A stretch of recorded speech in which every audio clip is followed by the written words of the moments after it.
This is Anderson Cooper, one of the best journalists in America, and it's the first time I see him lost in words. And he's stumbling. That's Anderson Cooper. That the President of the United States is encouraging mask wearing and saying, "Oh yeah, no, when asked about the administration, about the fact that the administration has become infected with COVID because they haven't been following guidelines, and the vice president, the people around the vice president, are now currently infected."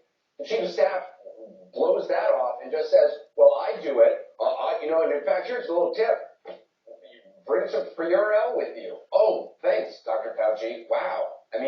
Wow, Purell. Who thought of that?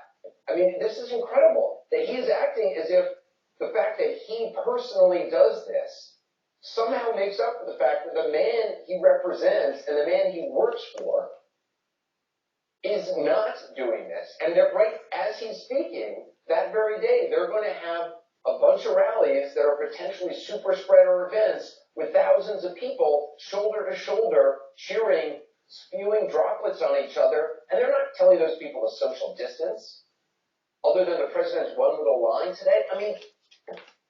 I'm sorry, he's somebody who's supposed to be responsible, and that's his response. Man, we are in trouble. We are in trouble. He doesn't know what to say. I'm lost for words. We are in trouble. We are in trouble.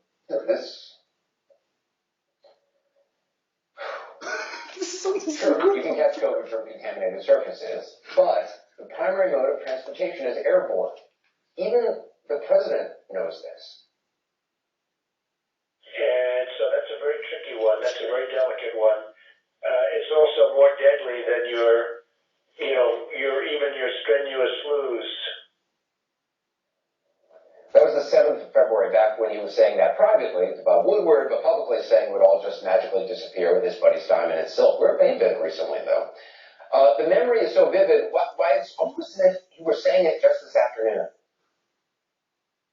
Our vaccine will eradicate the virus, and by the way, we have it, but whether we have it or not, it's rounding the turn. It's rounding the turn. Rounding the turn means we are almost behind it. We are at the corner. But exactly the opposite is happening. All the data shows it that. But all his supporters say, yeah, around the corner. What? So even Anderson Cooper is speechless. Just bored of that phrase by now. It's rounding the turn. It's rounding the turn. It's not. It's not. The president's simply lying there.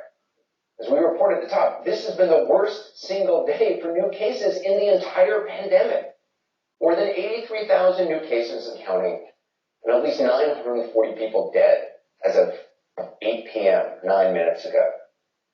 Maybe more have died just in the last 9 minutes.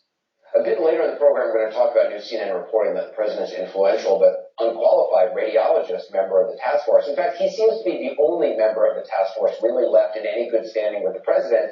He's the president's whisperer. That guy, Scott Atlas, he's been pushing states to not test so many people. And one state reportedly listened. And guess where that is? Yep, Florida, where Joe Biden held a socially distant event today, where the president held a potential super spreader event, and where new cases are rising again, topping 4,000 today. So there's a lot to get to tonight. As we said, we'll be talking to an infectious disease specialist in Florida tonight. First, the political prognosis for Florida, courtesy of CNN's Phil Mattingly, at the magic wall. So Phil, where do things... So the magic wall, I can summarize it. It looks like if either of the candidates wins Florida, and at the moment neck by neck, they win the whole election. That's it. Let's spend a half an hour to explain. So actually, this is probably, according to the bookkeepers, one of the biggest events where people ever bet on. Because the Clinton or Biden people, they are 100% sure that Biden wins. Now, actually, 99%. But 4 years ago, they were also 100% sure, and that was their mistake. The people thought, okay, we have this in the bank, so we don't have to go out and vote. This is different. Yeah. Now people are aware that if we don't get out and vote, then what happened in the last 4 years is going to happen another 4 years. And all the independents, they are probably between 10, 15, 20%. I would call myself an independent. There are independents. And if only 10% of them don't vote because they give up on politics, they're not interested anymore, and the other 10% go to Biden, that's it. That's over. So everybody is looking at Florida. They are the first who are counting votes, and they're already starting. They already counted 7 million votes. Unfortunately, you cannot find out currently how it is because it's classified. You cannot get this information. You can only speculate.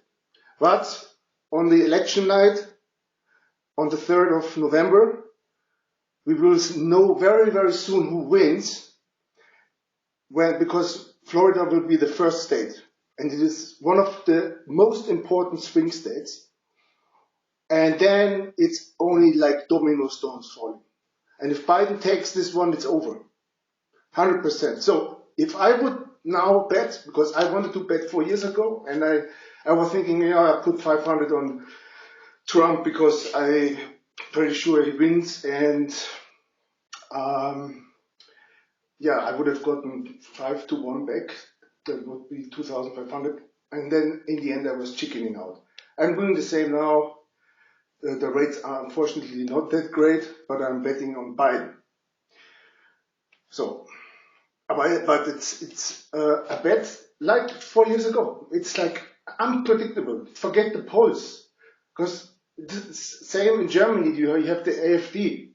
They have like between 15 and 20% of the population, especially in the East. But the people don't really talk about it. They say, well, I don't know, I don't vote for anybody, maybe FDP.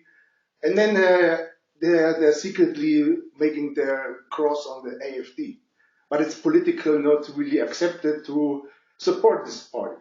And it's a little bit different with America, because there are these Trump supporters who love him, whatever bullshit he's talking about, they just say, yeah. He said today, he said, guys, we have to do social distance. Yeah, we're rounding the corner. Everybody have to wear masks, and nobody wear masks. And it's like he was like, people were not listening. They were just continuing to wave their flags and yeah, exactly, yeah. But whatever comes out of his mouth, it doesn't matter. He now pretends. He always said it's good to have masks, and this is now the rest of the program where they do predictions from the Senate race. I cannot share that, unfortunately, because of copyright. I can only share the audio. I hope that I don't go in copyright, because I'm actually only expanding this, and I'm making sure that this gets out, because this is key. If you want to make a few bucks, this intel will help you to get there.